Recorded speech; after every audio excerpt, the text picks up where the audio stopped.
And he was like probably 50 yards away from me, and he picks it up by the head, and he starts going, and he's like trying to get it down his throat.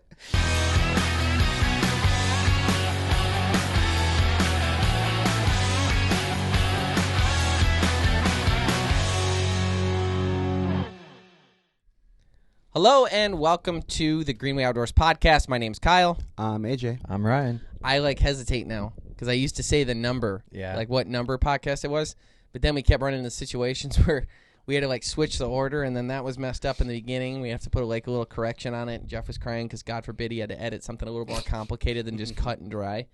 And God bless him. He's not here today, so I figured I got to roast him. Yeah. You're sitting in a seat, though, so are you missing him? Are you like a dog when you're packing up your suitcase and he gets in it because he wants to go with? I'm a little sketched out of the chair because I put the chairs together, but the threads were all messed up on this specific chair, so the screws aren't all the way. I like how he got the crap one. Yeah, I like how Jeff certainly isn't the lightest guy in the world, and you chose him as the one to get the chair with the screws that don't go all the way in. Yeah.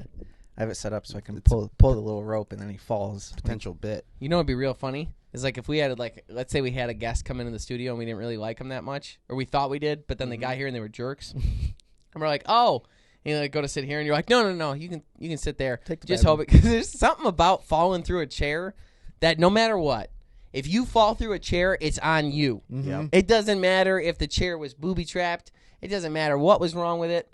You're the bad guy, and if that happened in school, you might as well quit. There was a kid. There was a kid in our class, and he was the big kid all the way through, elementary school and stuff, and he sat in a desk, and it was like the classic metal desk where it's like chair desk combo. Yeah, chair desk combo. And the metal goes up and then underneath the table and then down and then it's the legs. Yep. And one of the legs got bent out when he popped a squat. And I felt terrible for him because it folded up. Dang. And then he fell, and then he struggled to get out of it, which might be worse. Yeah, the fat hobble. What's worse? What is worse? Falling, going down the sit, but the chair's actually not there, and you miss it, and you're just falling on the ground, or breaking or bending a chair. No question, breaking for sure. I actually think bending's worse. Bending's the worst. So bending, breaking, missing. It's struggling under you. Yeah, because bending means it couldn't hold you. Breaking, you can be like, oh, it wasn't put together. Yeah, it was already hairline fractured. You know what I mean? And if Jeff does break that, we're going to be like, Jeff, what'd you do? Oh, it's on him. I don't think he knows the screws are out. No. He's never analyzed it.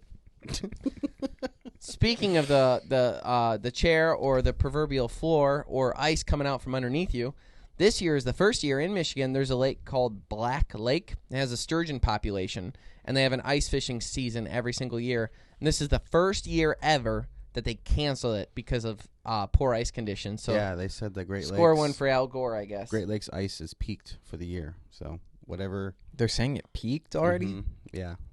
Lake Michigan and the one by AJ was saying that about your career. Tough for you guys then. Yeah, no kidding. Yeah, we need to overdo it, and we need to overdo it on ice. We need to come back. You want to know why they canceled it, though? It's ice conditions. But what do you think of when you say, oh, the season's canceled because of ice conditions? What's your first thought? You'd think unsafe ice. Too thin. Right.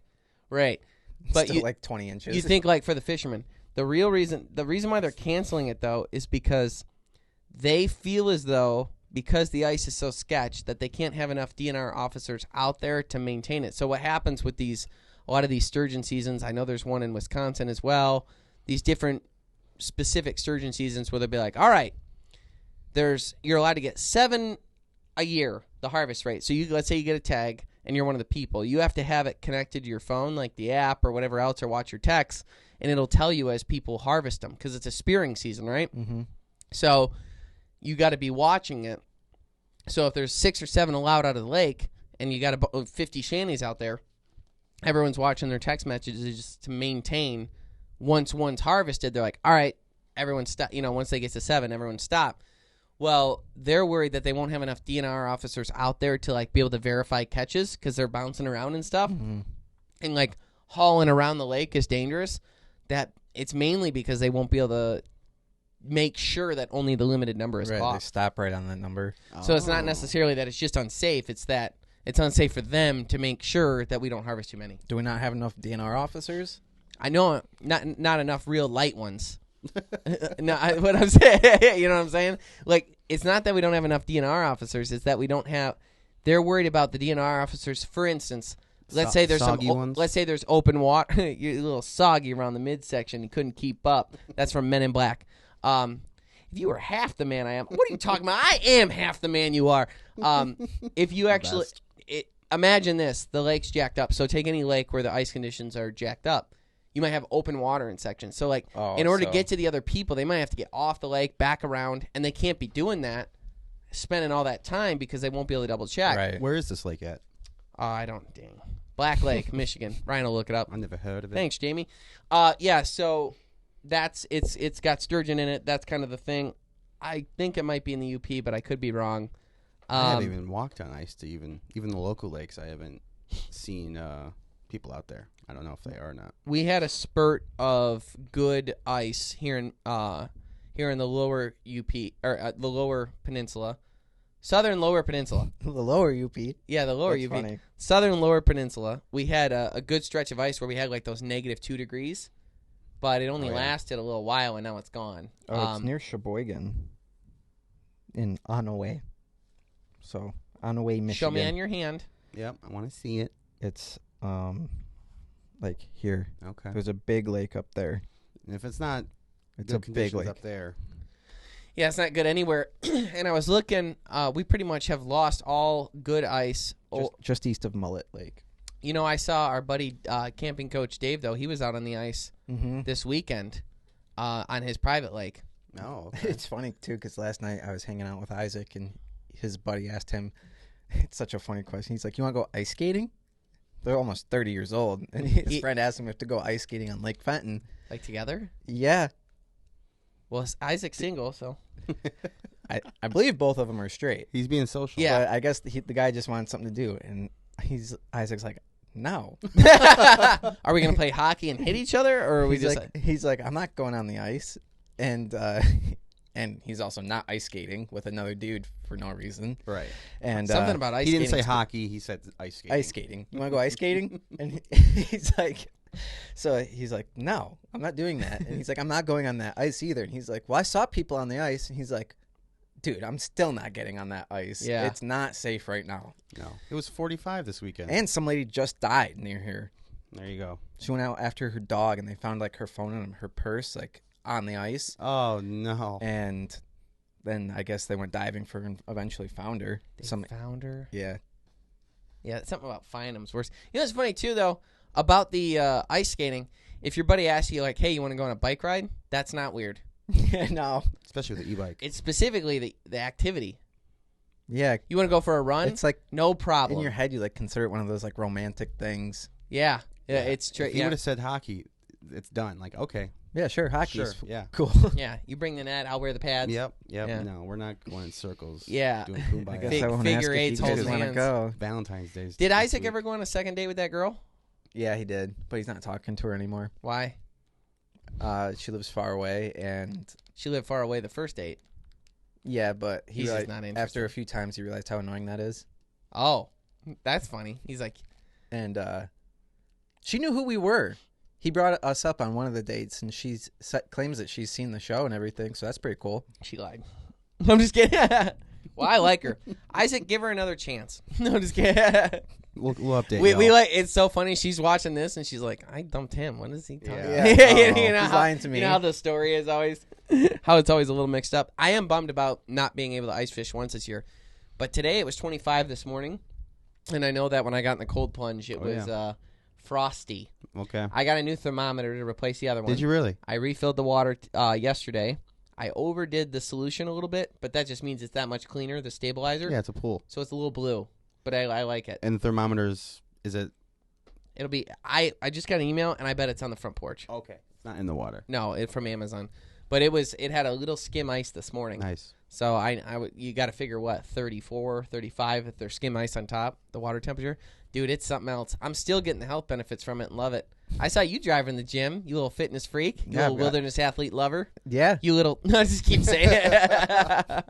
Yeah, I went every day this past week, and I texted you today. You asked me if I was going, and I said yeah. this morning, and I said I was scared to take a day off or anything because I don't want to lose the momentum. Good for you, man. Because that is just what happens. I don't go for a day or two, and I'm like, I don't feel like it. And then next thing you know, it's 3 months later, and you haven't touched anything. Totally true. So I'm just going. No breaks. Listen to David Goggins. Yeah. I saw you. I'm not doing that, but I saw you driving to the gym when I was in the cold plunge, and I go, hi. And I felt like I was Jack. Oh yeah, you're blue, and there's like icicles hanging off you. Oh yeah. Now, I tuck my hands underneath my legs still, because my hands just freeze. In the tub, if you go down to the bottom, there's these two they're handles, but I don't know what their purpose is. But I've been like gripping those. The horses use it when they're really trying to get to the water. I've been gripping those and taking a different stance, and it's when your hands are floating free form, it's weird. Yeah, well, as opposed to like you said under your legs. I put a bunch of Epsom salts in too, so you're gonna float a little more, which has been kind of jacking me up. I did notice I was floating more. I gotta kind of box myself in a little bit, like the way I angle my feet and stuff. Yep. Just to stay under. But I've noticed a ton of benefits. I know there's a link in our if you go to our YouTube channel, look at clips, we talk about the cold plunge, so I won't go into full details on it again, but we're still doing it, it's still working. So I imagine a scenario. I just saw a video of this guy who's like didn't eat sugar for the whole month of January, and then you like go to the next picture, and it was like, I feel completely the same and nothing's different. I will not be partaking in this again. I feel like if I did it, that'd be me. Yeah. I'm like, I was just cold. I don't feel any different other than I'm cold now. Yep. Yeah. Probably. I will say this, though. My point of that was that it was 25 degrees this morning, is that perhaps if camping coach Dave went yesterday, it's 25 today, maybe tomorrow or Wednesday it'll be okay. That we could just go out there and throw some tip-ups. And he would let us, but it's pretty... I don't know. His lake stays the way it's angled and where it's at. He's able to keep it cold. Well, I looked at his Facebook, too, and he cooked up the panfish that he caught yesterday and made a dinner of it. This is so cool. He's a cool dude. If you actually need any kind of camper or fifth wheel or anything like that, look up Camping Coach Dave on Facebook. Good Christian guy, very supportive of us. He's one of those people that like does for everyone but doesn't have any expectations. So if you can go visit him, that would be awesome. That's what you're in the market for. I'm in the market for some ice, though, and it's going to be like 50 degrees later this week. I was going to say, I was told it was going to be warm again. So. I was looking. It was funny, too, as Abby texted me. She goes, I'll do the cold plunge on Thursday. And like, why are you telling me that Monday morning? Oh, so today? Like, okay. She said that. And I look, and it's like on Thursday, it's like low of 47, high of 55. I'm like, oh, yeah, you're cold plunging, all right. She'll be shoulders this time. Oh, she'll be head. We're going to. No, she better not wear lotion, though. I just put all that new water in.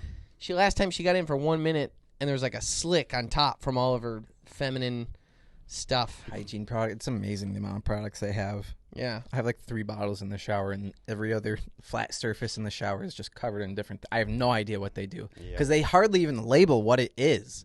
Yep. But yeah, they know. They know. I don't know. Hyaluronic acid. Yeah. It's not real. This past week was a gauntlet for me. I'm still a little bit tired, but I'm feeling good. On Tuesday night, number one, I worked 15 to 18-hour days every day, and we went up north on Tuesday to go visit Ray Hoody of Hotshot Outfitters.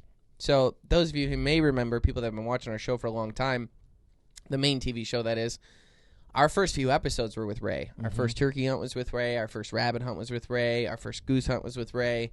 He's up in the Thumb. Muskrat. Muskrat, Port Hope, Michigan. Our second turkey hunt was with Ray. Yeah. Our second rabbit hunt was with Ray. Yeah.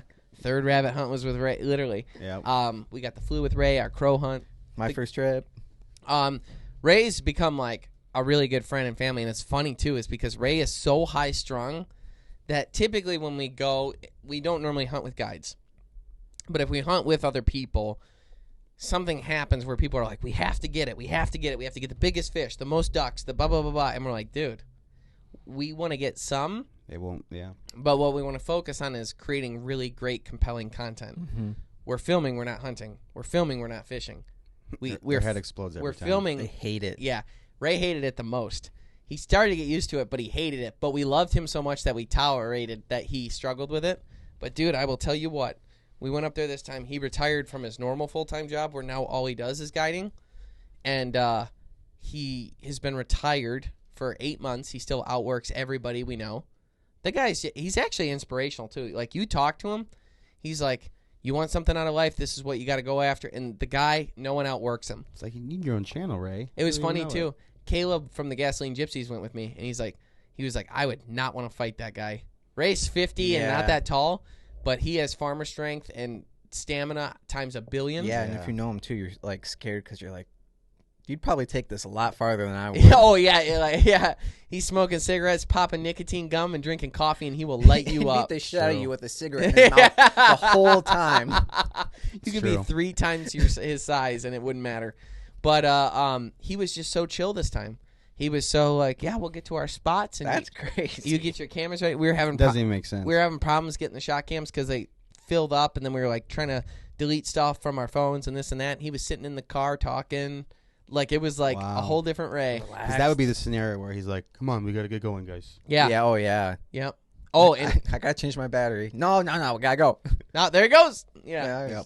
Yeah, but we did great.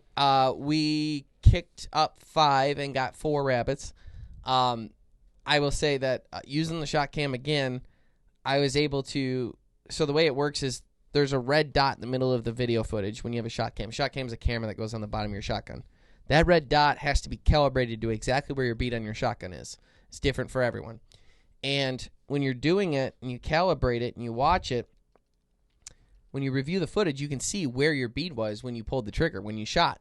Why you missed, did you not lead him enough, this sort of thing. And I was running a pretty tight choke in my gun. It would be like an improved modified. And I did that mainly because I forgot to switch it. But when the rabbits were taking off, the first one, the one that I missed, because like I said, kicked up 5 and got 4. The one I missed, I was like, man, that was the easiest one of all of them. I suck. But reviewing the footage, and you'll see this in the vlog. So this vlog will come out this Friday. So if the podcast is from this week, it's from this Friday. I think it's number 6. Yep. Because yours was because yours was the 5th one. So Yes. vlog 6 is the rabbit one. If you watch that one, you'll see what I'm talking about. But I shoot the first shot, and the rabbit's like not that far from me to you away right now. Mm-hmm. And the thing, and you see your pattern's only this big, but the rabbit jumped over the shot. Like, my bead was in the right place, and you see the pellets go underneath them. So I actually did perfect, you know? You're right. But how could you account for that? So then he's running. How could he? Right. Yeah. So he's running. The second shot I shoot, and I may have overlet him a smidge, but he was still close enough that the pattern was still really small. But it looked like it should have been perfect. And then the third shot, I've noticed this too in the tendencies of shooting, that on my third shots I tend to aim above the target a little on purpose because I'm used to shooting ducks going away. Like, so if you're on your third shot, you already shot a duck, maybe a second duck, or finished off that duck, the other ducks are flying away, and when they're flying away from you, you aim above them because they're gaining altitude. So I have that programmed in my head that I'm noticing I'm doing it with pheasants and I'm doing it with rabbits, and that's not good. So that's one of the things that I learned, which is fun. But yeah, you've got bigger problems to fight if your rabbit's gaining altitude. It did on the first shot. So yeah, that third shot. But anyhow, the point is, on that one rabbit that I thought I should have got, being able to review that footage and seeing exactly where my bead was has just been so helpful for learning. And I didn't know that I did that. Right? Yeah. I thought I was like, yeah, of course you do it on ducks, but I didn't know I was like, that's my go-to move. Right. It didn't know it was so ingrained. It is. It's pretty awesome to be able. I'm excited to use it this fall on grouse and woodcock. Are you kidding me? Because it actually gets the footage too. Yeah, you'll be able to see that. It'll be pretty sweet, and it'll be. Although I did pretty good this last year as far as getting birds. Yeah, you did. There was like 2 or 3 trips where I shot 3 times and got 3 birds. It's awesome. Like that was pretty nice. Big deal for those birds. Yeah, well, 'Cause- and it was sweet that my dog was doing good. My little idiot puppy Right. figured it out. Right. It was pretty funny though because I wounded one, like he had a winged wing, and I'm like, it's out on private property. This I probably shouldn't say it, but I was like, Ozzy, go get it, because I could see it out there. It was like in some hardwood, so it was relatively open, and I could see him out there. But I'm like, I don't want to walk over there. Yeah, so I sent him in there. And he, like, looped way around, and then he was like, the bird was pinched between me and Ozzy. Ozzy's the dog. Ozzy's the dog.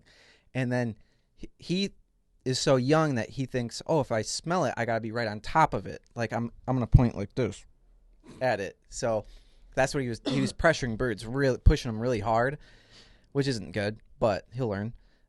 He comes up on it and it's wounded and it's got just enough juice in it to be able to get like this high off the ground. Uh-oh. And this bird's booking it as fast as he can go, wounded. And Ozzy's like, oh, you're mine. The two of them are running through the woods and he's it's like the movies. Yeah. Like the cartoons where the tail's getting bit where the bird's like, no. Yeah. He got it. Nice. Nice is a Did he relative. jack it up? Because he probably had a different level of anger towards it when he was chasing it. He didn't mess it up too bad, but you never really want them to chase the bird. But you needed him to. If the bird was like running on and flopping across the ground, I wouldn't care as much because it's like he'll deal with that once he gets older. Sure. But if it's flying, like that bird was in the air and he's chasing it. I don't want him to go on point and then chase once it's in the air. Right. Got it though. He got it. Yeah. You should have let him eat that one. No. Not I'm probably not gonna let him eat any. Hopefully. I guess that's probably is that like a thing? Like you never let him eat it because then they're like, oh. Yeah, no. It's food. Yeah. Well, what happens to those rabbits when you go with Ray? Oh my gosh. Yeah. Well, that was another thing in the rabbit episode as well. 2 points I want to make. Point number one is we just recently got our first coyote call. Oh yeah. Mainly for you. Yeah. Because AJ wants to start collecting furs and making garments and that sort of thing. So we got this Christmas ornaments. Yeah. He makes finger paintings. I painted the duck blue because I never seen a blue duck before. To be honest with you, I wanted to see a blue duck. So we got this caller, and a lot of like the go-to calls that you use to call in a coyote is a rabbit in distress. And I've always been like heard it on the vocal thing, and I'm like, that sounds a little far-fetched. Jeffrey shot a rabbit, and it folded it up, and the dogs got to it because it was injured the same way because it was a long shot. And let me tell you, it is extremely accurate. Really? It was like, I was like, wow. No, that's a little dark. I'm like, Jeff, get up there and do something about this. But end this. Yeah, end this charade. But the sound was exactly like. It makes you wonder how they're getting those recordings. Hearing it in real life, different. The way that it was like, even because like, you know, a turkey call, you always hear. Yeah. It's always the same. Well, with that actually wasn't that bad for not having a call in. That is like, there's a cadence to the rabbit squeaking that you always hear in the recordings, and that's what the rabbit did. They got to be torturing rabbits to get that recording. I don't know. Maybe that's the. Yeah, I hope not. But who knows? It's probably made overseas, so who knows what the protocol is. They're in Iraq, just whack. Cottontail rope rabbits. Yeah, they're shipping cottontails. It was awesome seeing the dogs work too, but they had two of the dogs were in heat, the females, so we only could hunt with the male dogs that day. And I came across a rabbit carcass that was clearly, it got killed. Most of the meat was gone, but the head was kind of still there. And there was some meat on it, but it stunk. Like I smelled it, and it probably like froze, then thawed when everything was going on. And those beagles found it, and they got to it, and they just started eating it. And I'm like, no, stop! And they're like crunching the spine and swallowing it as quick as they could. And like I'm fighting to keep them off there, and they were never aggressive. They were just going to do it. Yeah, they're like you're pushing them away, and they're like, they're like, no. They weren't aggressive towards me whatsoever, but they're like, this is what we eat. I don't know why. And I said something to Ray after. And his casual nature, I'm like, dude, I tried to stop him. He's like, oh no, they're gonna eat that. And I'm like, yeah, you're cool. You're cool with it because they ate a lot of bone. Yeah. Yeah, I don't know. You don't. Yeah. I thought you don't let dogs eat bones. Cooked bones are bad. Oh, they splinter and can really jack you up. I don't know how. I don't know. Yeah. I know that I've seen Ray sling an entire rib cage out there with deer meat on it, and that's what he fed him. And then there was nothing the next day. Oh. Yeah. So. I don't really get how it works. I'm not going to feed my dog bones. No. I'm not going to feed him birds either.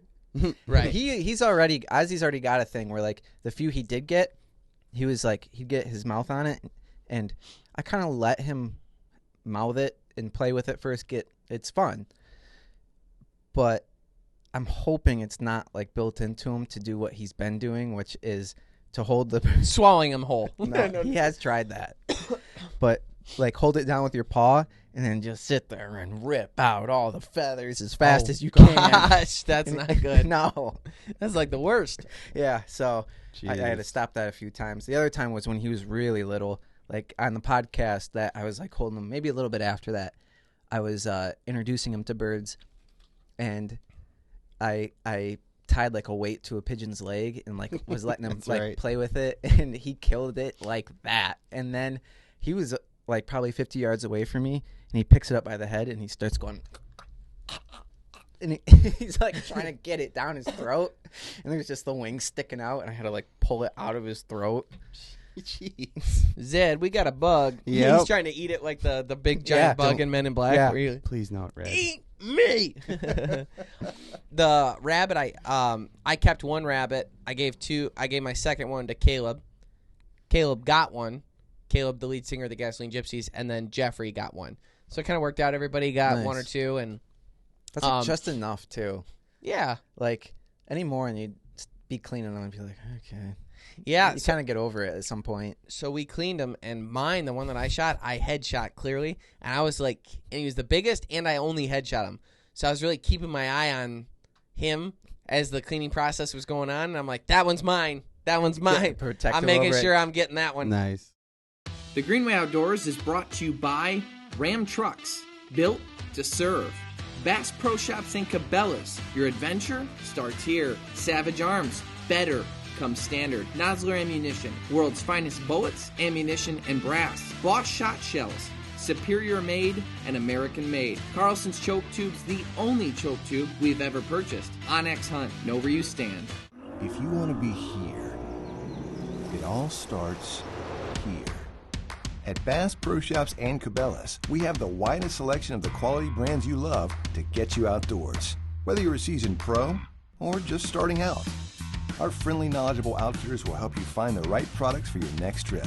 Shop with confidence with our low price guarantee. Plus, club members save even more on great gear with exclusive member pricing. Bass Pro Shops and Cabela's, voted America's best outdoor retailer.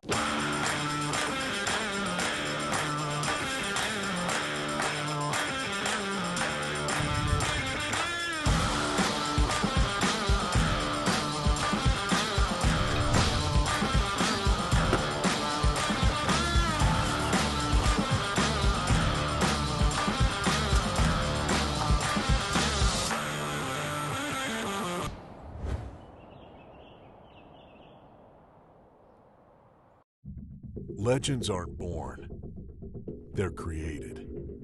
Introducing Impulse from Savage, the all-new American-made straight-pull bolt-action rifle.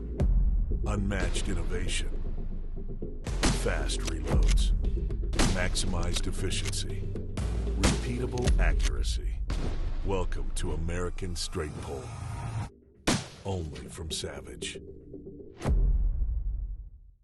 Nice. Yeah, because Did you tell him your bit? Which one? Because you're filming the vlog. Yeah, so like I don't know if you guys know, filming or cleaning rabbits and squirrels is the worst. Rabbits first worst, squirrels the second worst. The reason why it's bad for rabbits is because their guts stink to high heaven for like no reason. Yeah. I think a part of it is you often gut shot them because you're shooting a spray of pellets with a shotgun. A lot of times you do it that way, where you get some in the head, some in the body, blah, blah, blah, blah. But it's just awful. And we always say this, and people know this. Like when you tell the story, I think we might be the only ones articulating it. But you do the rabbits and you smell it, and then you go wash your hands after because you got rabbit gunk all over your hands. And then like whatever soap you use, you like wash your hands and you're done. That soap, the smell is that soap with a tinge of the rabbit. Yeah. And then every time you smell that soap from then on out, you always smell the rabbit. Okay. But there is a cure to this. I was going to say. There is a cure. Is the cure what you did? There's two cures. Yep. No, mine's a vaccine. The other one's a cure. Okay. The vaccine to it is we were filming the vlog, and there's only 4 rabbits. So Ray starts cleaning them before anyone could even move. And he's like, Jeff, get in here. I was like, yeah, Jeff, you get in there. I'm filming it. So then I was like, film it. That's how he got out of cleaning. I don't even know if that part will go in. But I got out of funny. helping clean them because I was doing that. And Caleb didn't know how to. He's like, I want to see how you guys do it. So he's studying. He's right in there and stuff. And I would have picked up on that over there. Oh yeah, Oh, you would. Oh yeah, you know me. Mhm. You guys know me well enough to know. I think Jeff picked up on it, but what was he gonna do? Because Ray's like, He's Jeff, like, help me. No, I'm not helping. No, I'm not helping because he's not helping. Well, I'm filming. It's the perfect bit. I gotta. It's the perfect bit. So that's the vaccine. The cure. Vaccine is We're not sponsored by this company in any way, shape, or form. And I learned this lesson from my dad when I used to go to work with him. And it's Fast Orange. So Yeah. Fast Orange is Yeah. like that mechanical, gritty. soap. It's like very porous. It feels like you're scrubbing your hands. Your hands will never be softer too, but it gets oil and stuff off your hands. We should get some for the office. We had some. I used it all. I want to get a big squirt bottle one for underneath the sink because Fast Orange will take any smell, anything off you. It's the ultimate for fish. If you cleaned a bunch of fish and your hands are all fishy, Fast Orange, instantaneous fix. And if you wash your fish with Fast Orange before you clean them, it helps a citrus. lot. With flavor. Yeah, Yeah. it gives it an orangey tinge. Based it. But yeah, he basted it. But yeah, so Fast Orange is pretty great. It was funny.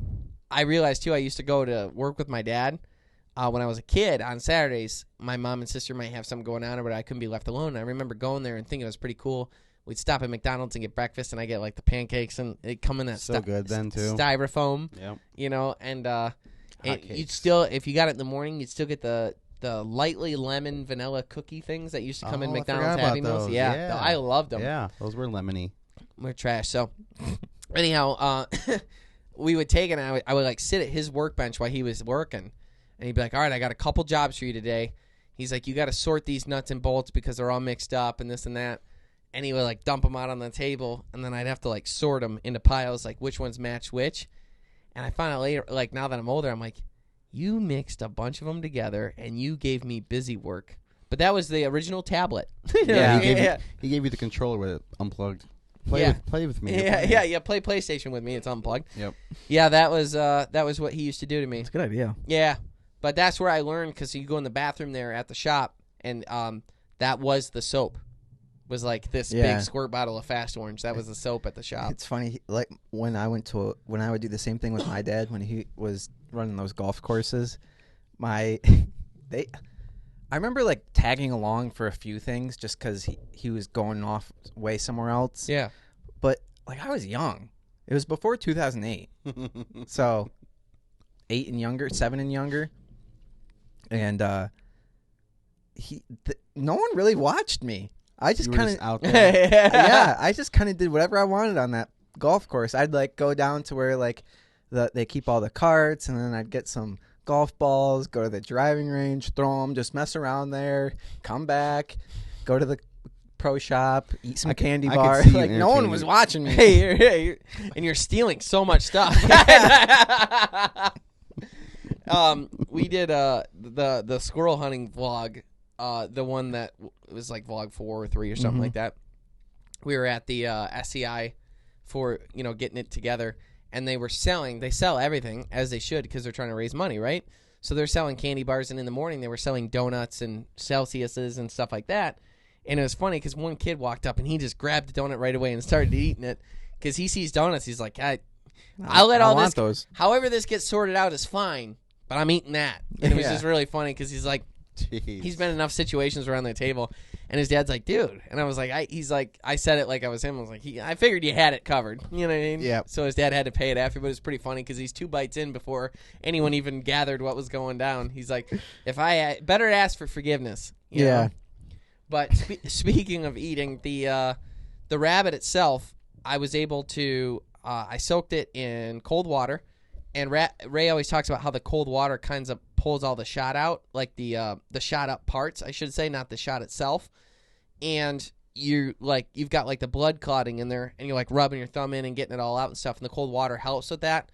And also, if you put them in cold water, Ray, after cleaning them, it cleans them. You get all that gunk out from the fact that they're normally gut shot.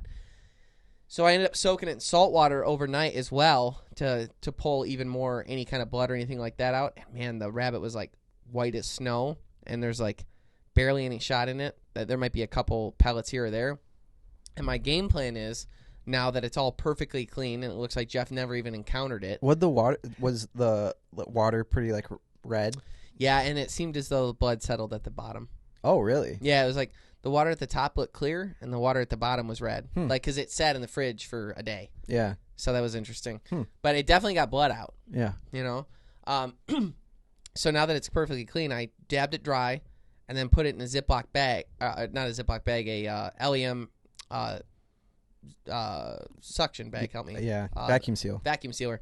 Use the LEM vacuum sealer, sucked everything out, and then put it in the freezer downstairs. I'm excited because it's so perfect. It's like the perfect rabbit to eat, and I like eating rabbit. What I'm going to do is I'm going to cook it in the crock pot, and that thought alone got me thinking, if I was using lead like everybody else, and there was lead pellets in that meat, They love it. you would literally be cooking the rabbit in water with lead. That's insane. It's rough to think about. Yeah. And it's I not feel been like given much thought. I feel like if you were to say that to someone that's very in favor of lead, they're going to be like, okay. Yeah, and that's how it's always been done. I really do think that. That's when you get the bit from people that are like, everything's gonna kill you. You know, it's just what it's like, dude, you can't possibly do anything else that could help you. This is probably the most organic plug for Boss Shot shells ever, but it's copper plated bismuth, completely non-toxic. So I'm gonna cook the rabbit in the crock pot, and the philosophy I'm gonna go in with is just like the turkey legs, where you cook it until everything falls off on low. So if it takes 15 hours, it takes 15 hours. That's what I'm gonna do. Pull out all the bones, any shot, anything like that. Just pull out the meat, separate it. Then I'm going to sear it in a bunch of Rufus Teague chicken rub. I'm going to sear it in a pan with the chicken rub and a little bit of water, blah, blah, blah, blah, get it going. Now, my mom has a pot pie recipe that she used to make with chicken and hamburger when I was a kid, and it was like a really good, fluffy, like croissant-y, biscuity crust, like the top was. Flaky. Yeah, very flaky, like buttery, flaky crust. At the bottom, obviously the whole inside of the pan was covered with that, and then there was like the things across the top. And then the consistency of it was sort of like a quiche. You know, just the inside, I mean, was like a quiche. Which reminds me of 16 Candles. It's a quiche. Eggy. No, I'm just saying consistency. Okay. I'm not saying flavor at all. Okay. Jumping away from flavor. I'm only talking about how, like, if you were to mash it in your hands, this is what would happen. It would be the same as a quiche. Okay. Except for the fluff. Or if you tried to chew on it. Yeah. So what she would take is like a marble cheese and like carrots, peas, potatoes, marble cheese, and then that meat. Mix it all together, and that would be like the filling. And, dude, the cheese became like the gravy in a normal pot pie, and it was fantastic. So I'm going to make one of those for us, and maybe we'll eat it on the podcast, but a rabbit version of that. Do get, like... You hate cheese, Don't get, like, our family cheese. Get, like, good cheese. Oh, yeah. Oh, the VG's brand? Well, go with Spartan our family brand. is VG's man. Boar's Go with me. head. I was going to get the good one. I think it's called GFS. I'm just get Gordon Food Service. No, I'll get whatever cheese. I don't care. Like I'm saying, like Boar's Head or like the Cheese Lady, like Yeah. a good one. But I want like marbled though. Cheese Lady's good. I Cheese hate. Lady is good. You know what I always think of though when you talk about like that stuff? I get terrified that it's gonna be sharp. I hate sharp cheese. No, Hate it. it's got like everything you can think of. Sharp is like saying like, I don't like the flavor in my mouth after sharp cheese. but that's like saying like it's just a flavor of cheese, like a way cheese is made. It's like, oh, I don't like flat soda. Right. But I'm just saying, when we go into the cheese thing, don't even point at something sharp. Okay. Yeah. Okay. Well, Because it upsets me. I don't think even know about why like other people like a smoked Gouda. White cheddar. Yeah. it. Yeah. My mom did say specifically on the phone, I was at the grocery store, called her, ignored me. So then she calls me back, of course, when I'm in the middle of the chores and I'm done shopping. She's like, you can use any cheese for that. So. It's non-specific. I think we should do. I'm afraid to let you sample any good cheeses though. Why? Because then I won't like it and you won't get your way? Because then you won't. Because you'll want like shredded like American cheese from Spartan. That sounds great. I know it does. Yeah, okay, grilled cheese king. Oh, yeah. One time. Yeah. One time you actually put cheese on your grilled cheese? No. One time a lady tried to drown me in cheese and didn't cook it. It was disgusting. AJ saw it. It was terrible. Ryan it finally wasn't melted. Yeah. Ryan's grilled cheese or peanut butter and jelly, like he'll come back over from his house and he will have so little anything on it. It is that frustrating. it just looks like 2 pieces of bread laid completely flat. And his biggest gripe is if he orders a grilled cheese and you can see cheese. No. Yeah. No. Yeah. I've only complained about grilled cheese once, and it was the lady who stacked it this thick with shit cheese anyways, and then didn't even... She toasted the bread, and that was like it. Yeah. It was just dry cheese with bread. Here's the thing. AJ will back me up on this. You may have only complained once upon receiving a bad sandwich. However, if you order a grilled cheese anywhere, our entire lead-up conversation to receiving said food is about your concern that they might put too much cheese on it. Every time. 70% minimum. I go 70. Yeah. Or if it's even going to be good. But then again, we grew up with this great grilled cheese in high school, so that's always been the standard. You guys had good grilled cheese at high school? Dude. Oh, yeah. Like, I brought What makes a good grilled cheese? the way I asked for it. No cheese. I think really good Texas toast. Yeah. And Oh, buttery Texas Butter. toast. cheese quality. I would bring lunch to school, and I would not eat my lunch I brought if they were making the grilled cheese, just to have the grilled cheese and tomato soup. It was really good. I saw this online, or on Facebook. Laurel posted it, that she tried grilled cheese. I guess you normally like sear them in butter, like the things. Someone said to do it with mayo instead. And something happens where it becomes like really great the way that it works. And she said she didn't like it. Might do it that way again. I learned Interesting. a similar trick is rather than using oil, like when you're baking brownies and stuff, use the same, it's equivalent in measurement, but use mayo instead of oil, and it'll turn out better. And I whenever Specifically I bake in brownies? anything you're baking, Really? and it does turn out pretty good. Yeah, Not that Miracle Whip? It's no Mayonnaise. no. Mayonnaise. I actually, growing up in the house, they kept Miracle Whip. That's what my parents bought, and I hated it, and I hate it today. Nice. But mayo I like, but I always thought I didn't like mayo because of having Miracle Whip, thinking that's because they called it mayo at the house. Yeah. My dad would make Friday sandwiches almost every Saturday, and he used Miracle Whip. And you hated it. That's something else I was thinking about. I was like, me and Jenna were talking about when should we cook dinner, and isn't it crazy as a kid? Like me and her, like, no, let's not eat dinner now. Let's eat later. And then as a kid, they're like, you're eating now. I'm not hungry right now. No, you're eating. Yeah, And you're going to eat it all. And you're going to like it. yeah, and I'm gonna make your plate and determine your portions, and then yell at you if you don't finish them. But as as an adult, you buy the food you like. Right. So now you're forcing someone else to eat the food you don't like. Last night for dinner, Yeah. I had a protein pancake stuffed with raspberries and blueberries and topped with a little bit of honey and bananas. I had 2, and it was like this big, but it was Kodiak makes a protein pancake that's actually pretty healthy. So that's what I made it with. Those are good. With a little bit of honey, and then stuffed it with fruit, so I didn't have to feel bad about eating that. 2 over medium eggs, and then dang, I forgot it in the fridge. I had leftovers. I was gonna bring that today. I've got bacon. I'll have it tonight. I had I made a bunch of bacon in the oven, and then that's what I had for dinner. I was like, yeah, I'll eat breakfast for dinner. I don't care. Nice. I had lemon good. blueberry pancakes this weekend. They were pretty good. Please tell me they were at the crust, They weren't the crust version. because the crust is.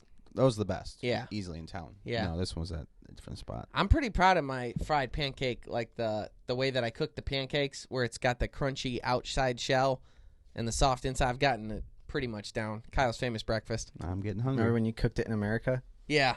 Okay. First of all, we were offshore. Hawaiian breakfast in America. Or Yeah. I American breakfast in Hawaii. I think you're remembering wrong. That was Isaac who said that. No. Nah, I'm just kidding.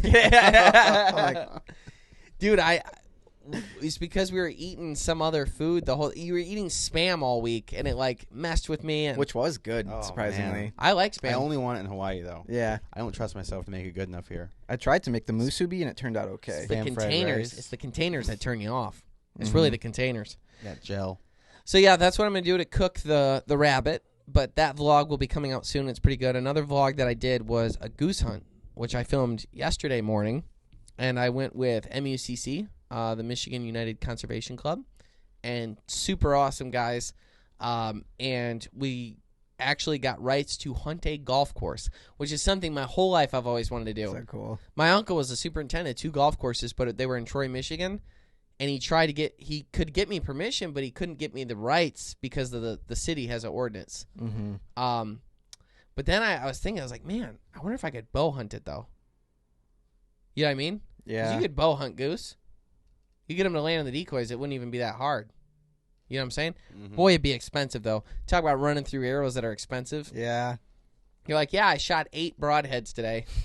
Ugh. I don't know where they're at. Yeah. They're on hole 9. Yeah, exactly. Oh, yeah. Oh, yeah. What We're if on you hole 1. You lose an arrow? I didn't even think about that. That's probably why they'd say no. Imagine hitting a aluminum arrow with a or a carbon arrow at that with a broadhead on it with a lawnmower and it spits out. You know how like when you're weed whacking in shorts and you always perfectly. get nicked? I see you're aerating the soil, but yeah. Yeah. That lawnmower is cooking it. Oh, yeah. But what an experience. I wanted to do it my whole life, and it actually, this is another vlog, so you'll have to check this one out as well. We go out, and we get there, and they had 2 boats, one to run people, one to run the gear, up the river. The river goes through the golf course, so that easiest route was to take the river there and then get all the decoys out and stuff, put them right there. Otherwise, you'd have to walk all the way across the course. Well, the people boat wasn't running. Like, they got there, and they had problems with it. So we had to ditch that boat, and it's cold, right? It was 21 degrees that morning, so it was cold, and it was messing everything up. So then we're like, oh, man. So then we had to go park and then walk all the way through the golf course because the front gate was closed. Jeez. So we had to park in, like, the neighborhood, which, you know, they have huge driveways, so no one parks in the street. So you're a red flag. We get out with all these shotguns, and, like, we have to walk all the way through.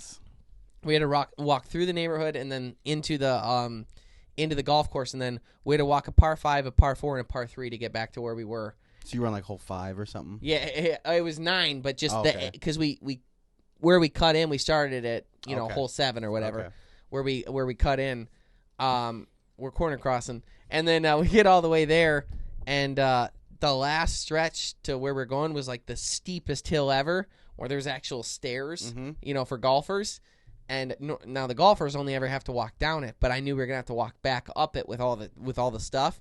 So we went down there and we ended up KOing some geese, and then I hauled out 3 geese while walking up. And I was like, man, that walk's gonna be tough. We got our shotguns, we got our gear, we got everything. We got to walk back up the stairs, and they were like insane. So you had decoys, layout blind, and shotgun. I left my decoys with them to take in the boat, so they took my decoys with them. Okay. And then I was like, because Scott had to leave early he had to go sample food for his wedding.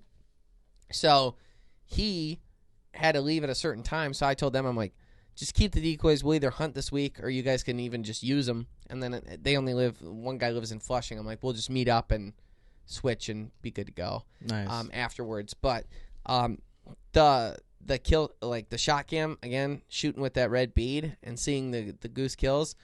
I shot 3 times, killed 3 things. So I was cool. pretty pumped about my shooting on that one. And the one was probably 60 yards, goose, and I stoned him with Boss number 2, War Chief. Stoned him, 3-inch. Yeah, and I know everyone that shoots Boss and talks about that stuff is always like, well, I shoot 9s and kill the goose at 100 yards. Yeah. But I went for poundings. That's right. And I was like, I gave him a prison pounding. Then number 2's 3-inch. That's great. But boy, was it cool. And seeing him come in and land, and we saw mergansers, we saw beavers, we saw all kinds of stuff. And being at the golf course, it was just, there's like a big disconnect. But that vlog will be sweet. Yeah, that's cool. Yeah. Golf course. Yeah, it was a dream come true. I wonder if you guys could pull that off at the Hawk. That guy loves us. Yeah. And he owns it outright. if And there's no ordinances. Why have we It's not in the thought middle of of nowhere. We should call him, dude. He's in Florida during the winter. He told me that in Christmas at least. So Yeah, but if we talk to him and like, hey, can we go in there and shoot the geese? We won't mess up nothing, blah, blah, blah, blah. People are weird about guns. Yeah. Although that guy seems cool. Yeah, I bet we could get... I bet we go in there, he remembers us, we talk about having our premiere part, like, or a golf outing there or something. Mm-hmm. Yeah. And then I bet we could pull it off. That would be a killer one. There's always geese. Yeah. And they've got ponds and everything there. They do. I mean, I even know where I'd set up. That one real long par 5. Yeah. Where you need to aim more left than you think because it always drifts right, and then the pond is there and the hill goes down to like it. hole 4, I think, or hole 5. Yeah. Yeah. The cool thing about this was it had the river going through it. Yeah. Like the movie. I'm just kidding.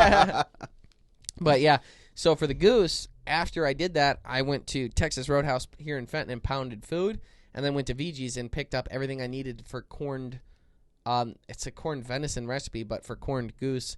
Basically, it's like bay leaves, garlic cloves, frozen pearl onions, Yum. pickling seasoning, and then the ingredient that they didn't have was Morton's Tender Quick or something like that, like a quick tenderizer.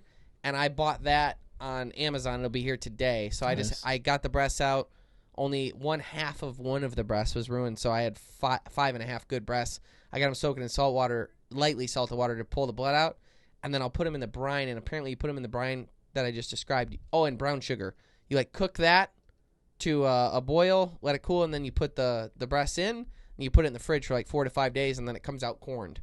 And then I was talking to Dirk from Boss Shot Shells this morning, and he said, yeah, once you do that, then you could also pepper it and smoke it, and then you got pastrami, so you can kind of pick. Oh. So maybe we'll do a little bit of pastrami, and we'll do a little bit of corned goose. That's interesting. Thinly But sliced. we got some sweet recipes coming in the next couple days here. For lunch today, I just thought out some bear. Nice. So they're sirloin. I guess they'd be like the sirloin steaks of the bear, so not the primo. But I'm gonna have bear. Still bear. Yeah, and how cool is it to be like, what do you have for lunch? Bear.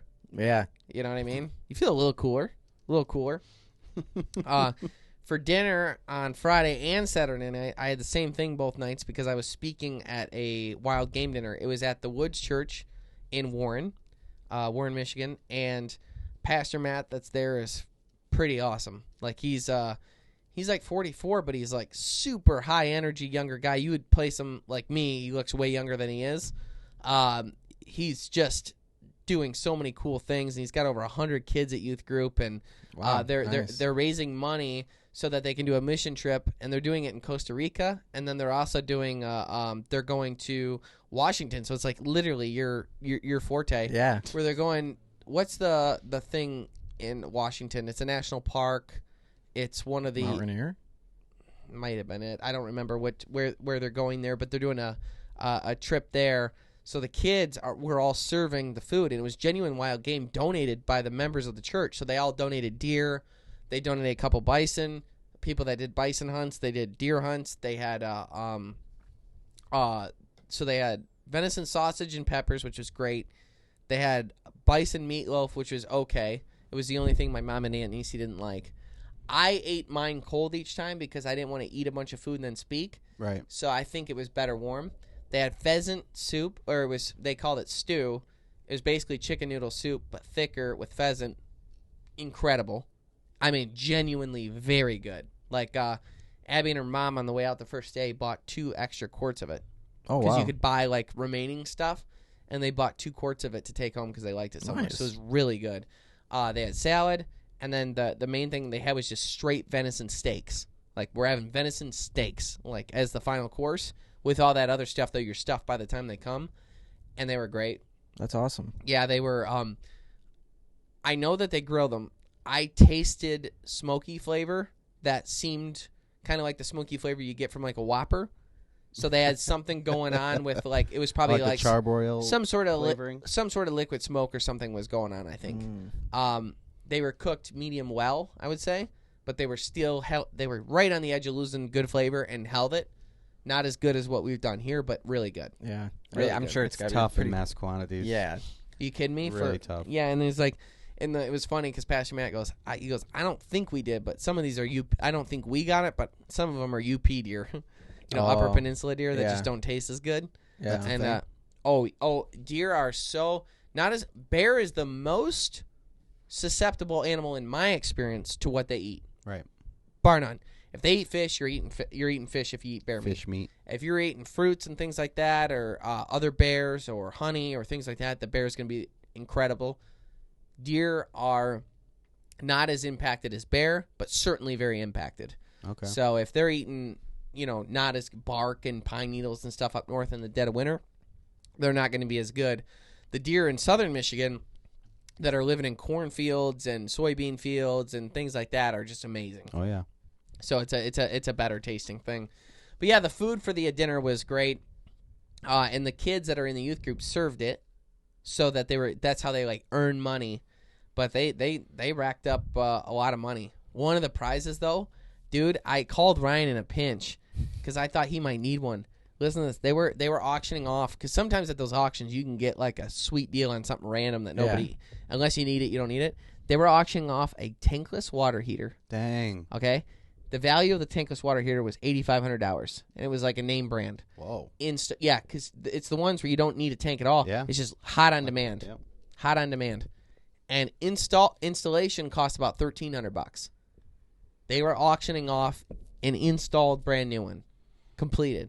It went for like $1,750. Dang. So I was like I called Ryan because I knew that you had problems with something. Yeah. And I was like, if he needs it, and I was like, man, when we get our own studio one day, we're gonna need one. You know, it's like you start like stretching, because it's like, where are you gonna get one for 1/5 of the price? That's true. You know what I'm saying? Installed. But yeah, and the people that got it were pretty pumped. They're like, yeah, we needed one. She's like, I was negotiating I talked to the lady because I was like enamored with that specific thing. And I was talking to her. She was like, I was actually in the market going back and forth, arguing and haggling in price, came to the dinner tonight, and now they're auctioning off one, and now I just got it for nothing. So I was like, I'm actually proud of you, because here's the thing. Let's say I did end up wanting it. She was willing to go to the mat on. She would have gone up to $4,000 or $5,000 because she's going to spend it anyways. That's true. You know, you'll learn quick if someone's there. They're like, yep, every time, you know, because it's like, you know, yeah, you don't know how she's far like, they're running. I need one, and I'm about to pay $7,000 anyways, so don't mess with me. You know what I mean? That's true. You're gonna lose. But it's for the kids. So. The Greenway Outdoors is brought to you by Ram Trucks, built to serve. Bass Pro Shops and Cabela's. Your adventure starts here. Savage Arms, Nosler Ammunition, Bosch Shot Shells, Wilderness Athlete, fuel for the rugged, Tracker Boats, fish the finest, Eagle Fishing, designed for the savvy angler, Rufus Teague Barbecues, Snacks, and Spices, Rectech Grills, it's more than a grill, it's a way of life, Sea-Doo, make your own waves, LEM Products, motivating people to hunt, process, and prepare their own food, Quiet Cat, the leader in electronic bikes for hunting, fishing, camping, and exploring. Consistency. That's what you aim for with every practice shot. So when you're out in the field, you get that same consistency every shot. With Carlson's choke tubes, consistency is what you'll get. Our choke tubes are long-lasting, high quality, and made right here in the USA. Carlson's choke tubes, pattern tested, hunter approved. Find out more at choketube.com. Are you anxious to get going?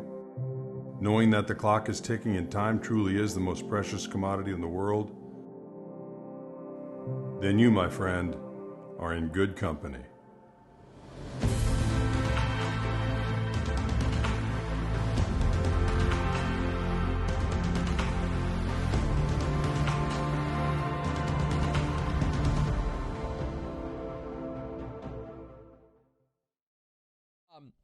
While we were there, the whole premise of me being there was I was speaking both nights. And it was kind of cool because I was in a situation where I was speaking more on religion as opposed to typical just straight conservation. And I was able to bring up some of like my favorite research points that I've ever come up with as far as why I believe in God. And like to kind of go through the premise of it just roughly, because that is also going to be a vlog. So I filmed 3 vlogs in 5 days and worked around the clock. Didn't miss a workout and didn't miss a cold plunge. Holla at you, boy. But that vlog will be coming out very soon, where you'll get to see the entire speech and everything like that and the interactions with the audience. But I know the audience on the podcast is a little bit different. That's why I want to hit on it. So the first one was I talked about, and like I was basically saying, growing up, I was told to believe in God, and I did this in front of a live audience. I didn't think it through. And I was like, I realized when I was like 18 or 19, I believed in God for the same reason I believed in Santa Claus and the Easter Bunny as a kid, because someone told you to. They're like, yeah, this is real, so believe. So you get to the age where you're like, oh, that's what I'm doing. And that was a lie. And then Jeff goes, did you just tell everybody in this entire room that Santa Claus wasn't real? Thank God all the kids were on tablets, so they didn't hear a thing. And hopefully they would have just thought I was wrong anyways. Yeah. But they're like, someone's getting coal. But when I came to terms with that, I got real scientific on, like, I wanted to know why I believed. So the first thing I went back to was the Big Bang Theory. So you go to the Big Bang Theory and you look at it and you say, okay, what they're asking me to believe is a genuine miracle. They're asking me to believe that something came from nothing. And nowhere without a God, and nowhere in the history of man have we ever seen any matter appear from nothing. It's never happened. And in addition to that, they're asking us to believe that in that moment, life came from non-life. Meaning we don't have any examples, we don't have any proof, we don't have anything that life comes from non-life ever in this world. So life only ever comes from life. So what was confusing to me is the Big Bang Theory sounds like more of a religion than believing in God, because they're asking you right out of the gate to believe in two miracles that we have no proof of, no explanation of, and they want you to believe those two miracles, but without there being a God creating them, which I've always struggled with. I've always felt there was a hole in that.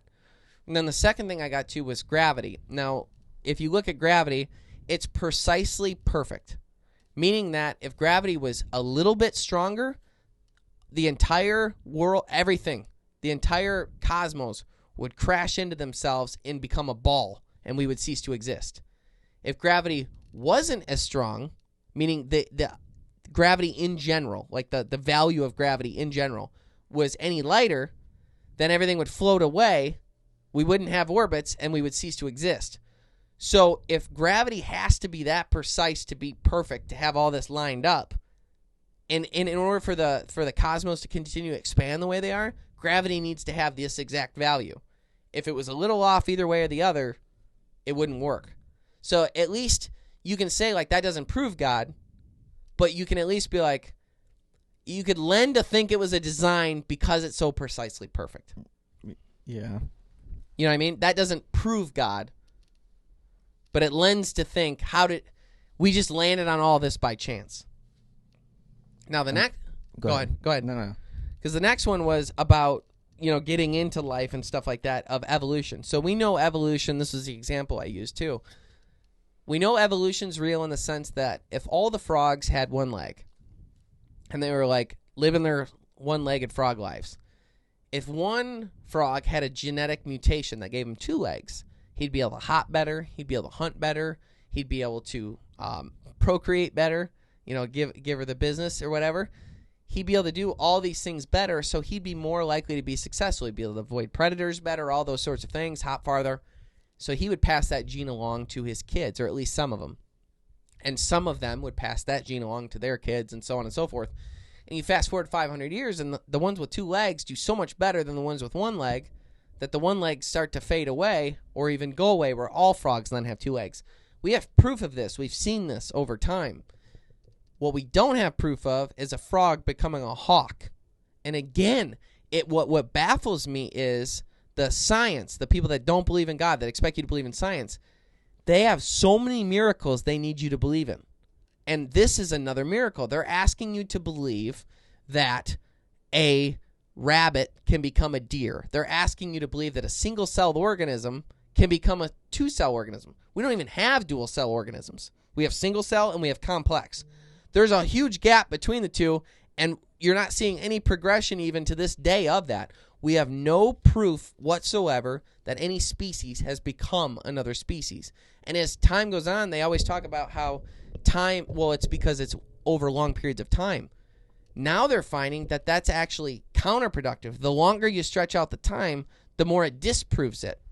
Because what we're seeing is we still have the single-celled organisms, we still have the monkeys, we still have man, we still have the rabbits, we still have the hawks, and as time goes on, as we scour through all this time that has passed, we're not finding any proof that any species has ever jumped ever. So they're asking us to believe in another miracle that has never existed, never happened. And I'm always fascinated by dogs because you look at Millie, your little one. Mm-hmm. It's like she's technically what happens when you mess with genes enough. But at the end of the day, she is a wolf. Yeah. She is a descendant from wolf any way you cut it. Yeah. Now, she's a very different thing now. But at the end, you strip apart her DNA, you strip it all away, She's still that animal. She hasn't changed what she is. She hasn't become a different species. She hasn't become a different animal. She is canine. Yeah. And no matter those changes. So even as we've manipulated it and changed and tried to create new species in a sense, it doesn't happen. And so it's like, how many miracles does science ask me to believe in that they can't prove? This was not something I talked about, but I've talked about this before too. I got into, you know what? I'm going to skip on that. First thing I'm going to talk about is the DNA. Another thing I talked about was DNA. And it's like, because that's what got me with the whole frog thing. And I'm like, man, okay, you got DNA. DNA is a code, right? What code do you know of that wasn't written? Name a code ever that wasn't made. Like, what code has ever just appeared? DNA is a very complex code. That is its definition. Even gravity is called a law. Why do they call gravity a law? How do laws get put in place?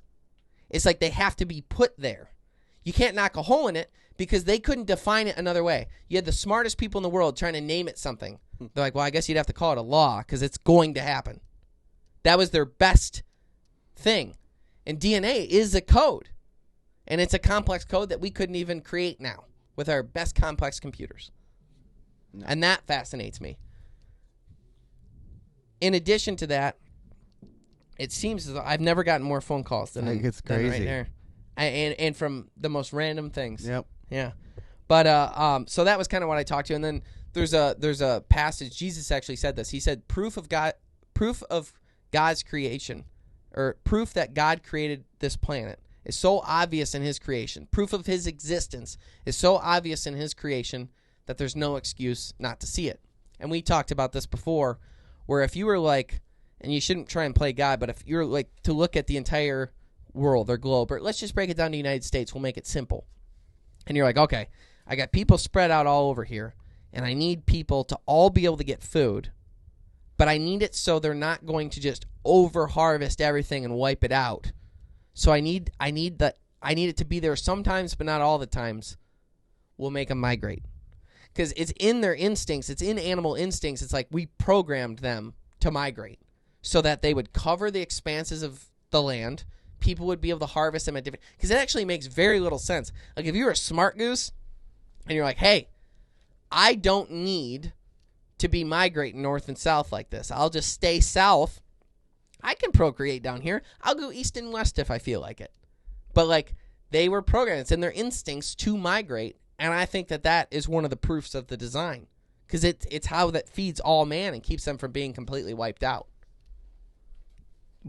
Wouldn't that be kind of a plot hole in that theory, though, that like I could just go east and west? Wouldn't that be the same thing as going north and south? No, what I'm saying is they don't have a choice. They don't have the choice to go east and west. They don't. They go to the same spots every year no matter what. They're programmed to do that. Yeah. Even so, like you have the animals, like the fish. I've never said these words out loud, so I'm going to be spitballing as I'm thinking here. But you look at the sockeye salmon, right? They go out to the ocean. Well, man hasn't been able to always go on the ocean and hunt for sockeye salmon, right? So they go out there and grow and come back, and then they go back up the same rivers, and they will go to the same rivers every year no matter what. So man could start to calculate that, to know that they're going to go there to mate again, to lay their eggs and everything else. And it's like all these instincts where animals don't have a choice, but yet somehow makes it way better for us, seems to me like it was designed. That's how I would design it, right? That was like the practical use that I would do with it. And then I was looking at the flood. So the flood was interesting too. Did you know that on the top of Mount Everest, they found petrified clams that are like bigger than you, bigger than me and AJ. Big clams, giant. But what's incredible about it is they were found closed. You don't find dead clams closed, because when clams die, they release, they like brittle apart, they open. That's why when you find seashells on the shore, you always find one half because they got let go of, the other half somewhere. If you can find two matching, you're pretty cool. Probably won't ever do it. My dad can find four-leaf clovers, is what I said, so maybe he could pull it off. But what's interesting about that is, now, I actually had trouble deciphering this, but if you read like the Noah's Ark story, it sounds like, according to Noah's Ark, that the mountains rose out of the floods near the end of the flood, meaning like, and a lot of people believe that if the crust was opening up and the water was coming out, and the water was coming from the sky, and all those plates and tectonic shifts that were happening because of the floods, that's what actually created the mountains. I had trouble deciphering that specifically. What we do know is they rose out near the end of the flood, and the waters receded quickly.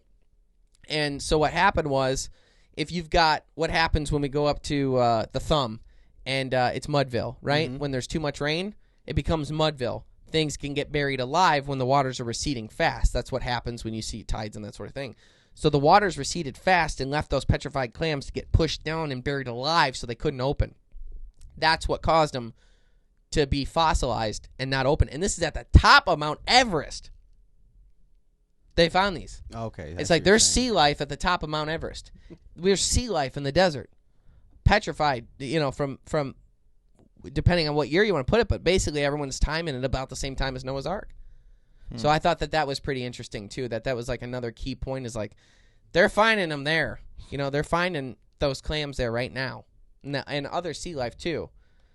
So I found that to be pretty interesting. So I kind of talked about that, but also like how my belief, because I am a bit of a nerd, where I like things a little bit more proven, but I also believe that if you spend any time looking, it's like, well, I'm being asked to believe miracles for the sake of man, or I'm being asked to believe in miracles to think that there's more than just us. And that's where it's like, to me, God seems like the practical choice. And people would be like, why Jesus?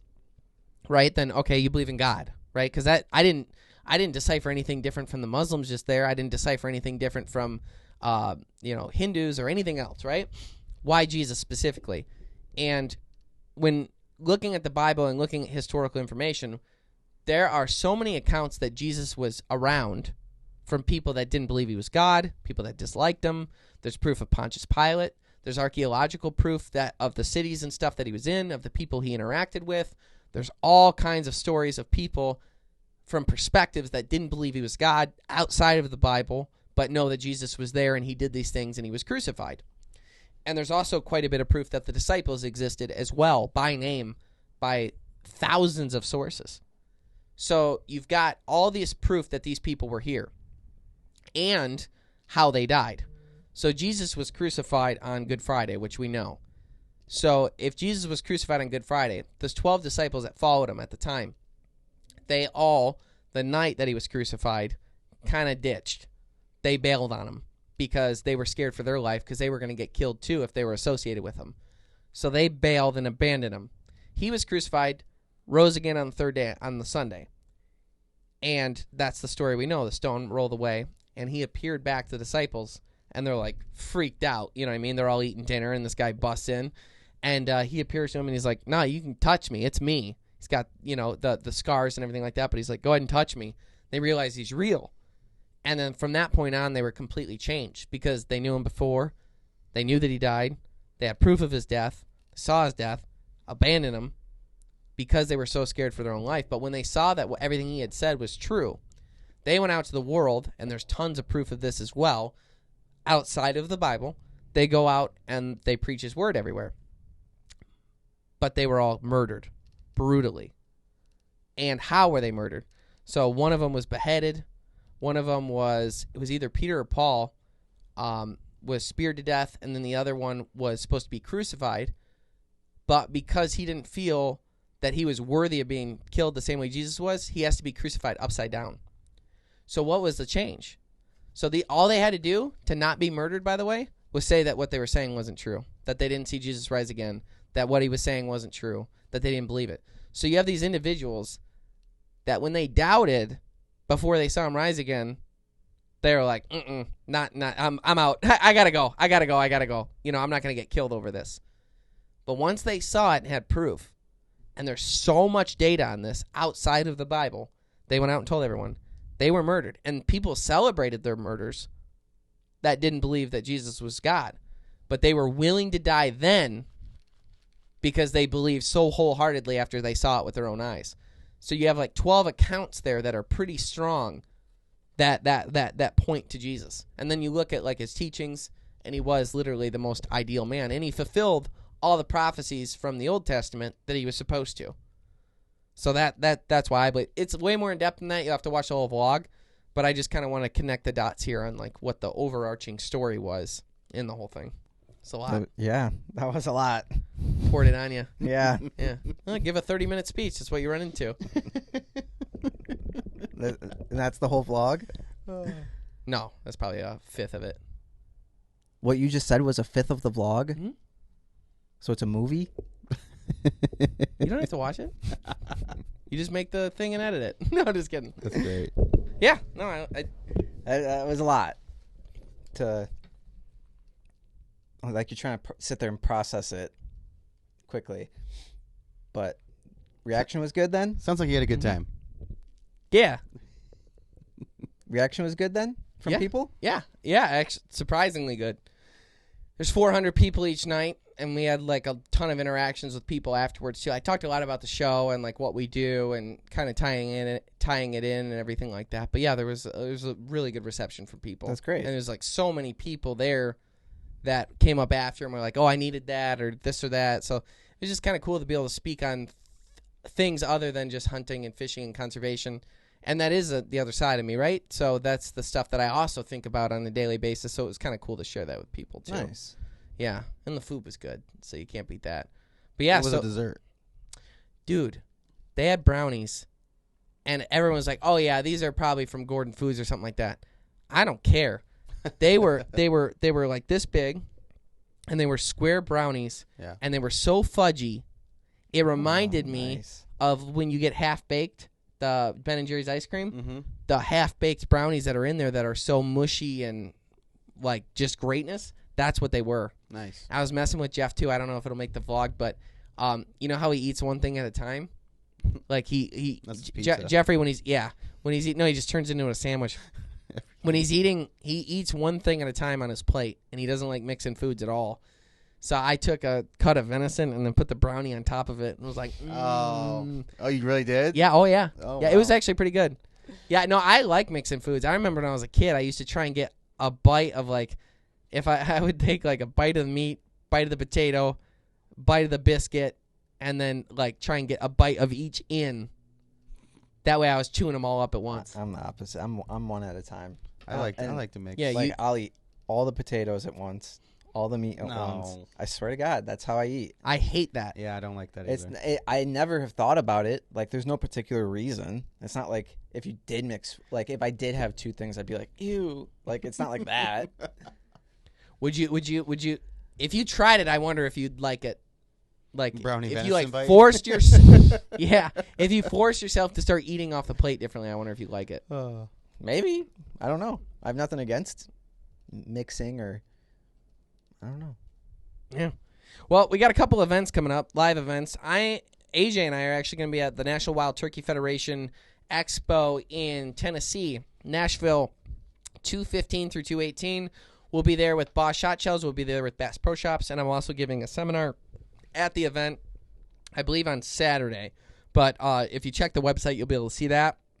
I'm also possibly speaking, I don't really know what's going on yet, but at Mid-Michigan SCI at Soaring Eagle Casino on February 23rd through 24th. I'll be there both days. SCI Flint for their big event and dinner. That one's great for the kids. That's on 3/8 and 3/9.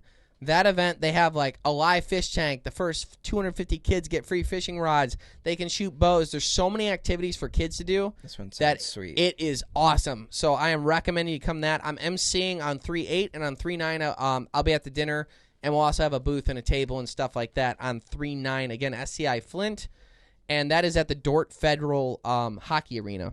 Yep, Flint, Michigan. And then on May 8th at Blake's Cider Mill, I'll be there with the Michigan United Conservation Club, MUCC, you might know them as, for their big fundraising event, and I'll be emceeing that event as well. So come see us at the live events. We'll continue to check in with you and let you know as they're coming up. Thanks so much for tuning in to the Green Outdoors podcast. If you haven't watched our TV show yet, we have a real TV show. It is on the History Channel right now. You can go there and look at History streaming. It's also streaming on Carbon TV now, the first season. And we've been re-signed for season 2, so we're in the midst of filming that right now. In addition to that, we have a weekly vlog every week. You can find it on our YouTube channel. The podcasts come out every Monday night.